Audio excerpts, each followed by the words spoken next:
दोस्तों नमस्कार, मैं ओम प्रकाश सांडिल ओपी। स्वागत है आप सबका नई प्रॉब्लम सॉल्विंग वीडियो में।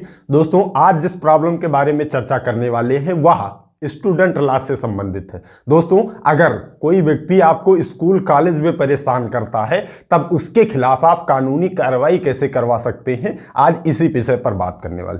दोस्तों रैगिंग तो बहुत सारी जगहों पर अब बिल्कुल खत्म ही हो गई है, लेकिन कई स्थिति में ऐसा होता है कि बच्चे जब स्कूल जाते हैं, कॉलेज जाते हैं, खासकर जब अदर स्टेट में पढ़ने जाते हैं या कहीं दूर पर पढ़ने जाते हैं, तो वहाँ के बच्चे ही वहाँ उनको परेशान करते हैं, उनको बहुत ज़्यादा मानसिक प्रताड़ना देते हैं, उनके साथ मारपीट करते हैं। अब बच्चे चूंकि बाहर पढ़ने गए हैं तो सारी चीज़ों को सहन करते हैं। अब यहाँ कॉलेज भी स्कूल भी कार्रवाई इसलिए नहीं करता है क्योंकि एंटी रैगिंग जो डिपार्टमेंट है वो उसमें अगर स्कूल कॉलेज का नाम चला जाएगा, रैगिंग का नाम चला जाएगा तो उनके नाम खराब होने का डर होता है। इसीलिए लोग कॉलेज वाले भी इन सारी चीज़ों को दबाए रखते हैं, इन सारी चीज़ों को बाहर नहीं जाने देते हैं, किसी स्टूडेंट के खिलाफ कार्रवाई नहीं करते हैं। और कई स्टूडेंट ऐसे बदतमीज होते हैं कि वो बहुत सारे लड़कों को परेशान करते हैं। तो दोस्तों इसके खिलाफ आप कैसे लीगल एक्शन ले सकते हैं, कोई भी व्यक्ति कैसे लीगल एक्शन ले सकता है,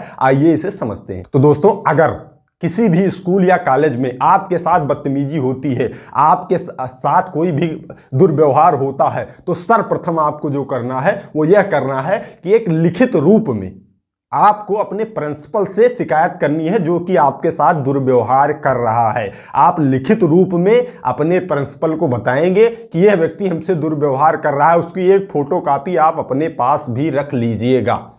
इसके बाद प्रिंसिपल उनको बुलाकर उस बच्चे को थोड़ा डांट पीट देते हैं, मामला बाहर नहीं जाने देते हैं, लीगल मामला नहीं बनने देते हैं। तो उनको डांट देने के बाद फिर वह व्यक्ति आपके साथ उसी प्रकार से दुर्व्यवहार करता है, तब आप लीगल एक्शन ले सकते हैं। लीगल एक्शन आप भारतीय दंड संहिता की धारा 176 के अंतर्गत ले सकते हैं, वो भी प्रिंसिपल के खिलाफ आप ले सकते हैं। दोस्तों प्रिंसिपल के खिलाफ इसलिए ले सकते हैं क्योंकि भारतीय दंड संहिता की धारा 176 के अंतर्गत बताया गया है जो कोई किसी लोक सेवक को सूचना या इत्तला देने का साशय लोप करता है जो कि किसी अपराध के किए जाने का निवारण करने के प्रयोजन से या किसी अपराधी को पकड़वाने के लिए अपेक्षित हो, तो उसे 6 माह तक जेल और जुर्माना हो सकता है।